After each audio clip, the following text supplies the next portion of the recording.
Using a barcode that conforms to the global GS1 standard and contains correct information is a prerequisite for efficient flow of goods and information.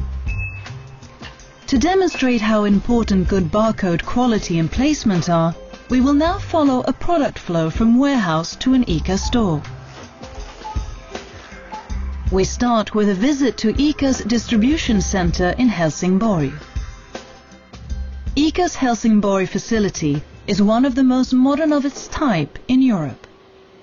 The level of automation is high, especially for groceries. The fewer number of hands that must be involved in the supply chain, the greater the efficiency.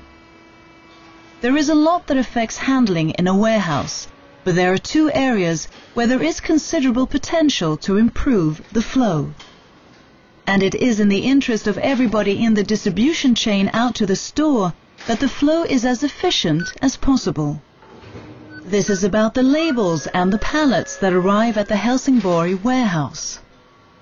Let's begin by looking at the labels. Pallets of goods arriving at the warehouse are scanned automatically. But in most cases, automatic scanning does not work because the label with the barcode is incorrectly placed. Perhaps it's missing, possibly has the wrong information or the wrong format, or has had another label stuck on top of it. Those pallets that are rejected by automatic scanning have to be scanned manually in order to get into the warehouse. Every time this happens, capacity is reduced. This is what it looks like when everything works as it should. If we speed up the film, things become clearer. The pallets enter the system and do not need to wait to be manually scanned. When it isn't working properly, it can look like this. Queues form, several pallets are waiting, and the tracks that transport the goods further into the grocery store run empty. The barcode must contain information according to the GS1 128 standard.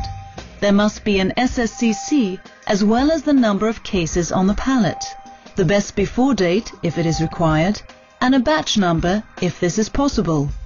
That is, when there is only one batch on the pallet.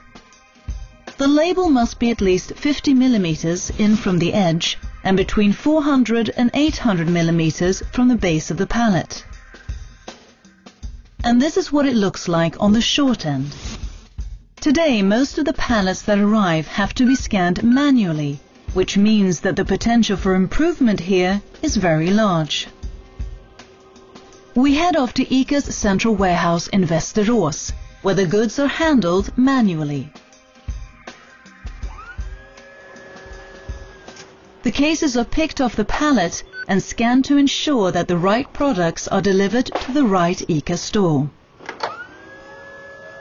The staff scan the barcode and check that the package agrees with the order form from the store. The stock level is updated.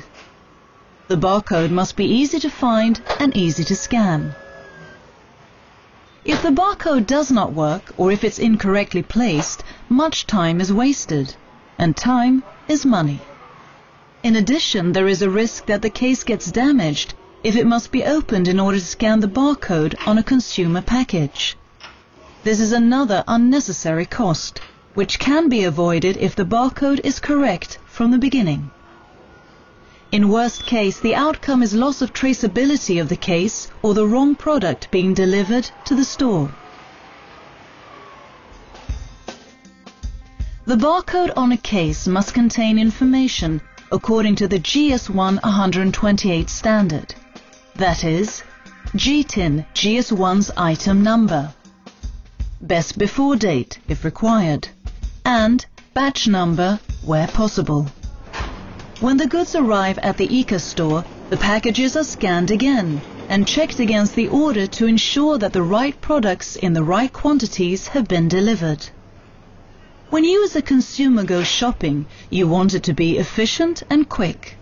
You also want to come home with exactly the goods you plan to buy. When a barcode cannot be read at the checkout, more time is wasted. Barely 2% of all barcodes are unreadable, according to a Swedish study carried out in 3 Swedish retail stores where all items were scanned. A queue builds up. This is frustrating for the consumer, who might in the end decide not to buy the chosen product, or choose a competitive product in order to get to the checkout quicker, or use self-scanning. In the worst case, the poor barcode quality will perhaps result in the consumer leaving the store without paying for the product. For many consumers, getting the right information on the receipt is important. A correct barcode which is readable at the checkout ensures this. Since the barcodes follow GS1's standards, all actors in the value chain communicate in a consistent way, and all information can be used correctly by everybody involved. If you work with barcodes, you can use GS1 Sweden's Validu services to check readability, content and quality of your barcodes. You will find more information on our websites. Correct barcodes create a win-win situation, and your company increases its business value through reduced manual work, efficient traceability of products, right goods to the right store, and correct sales reports for all goods scanned at the checkout.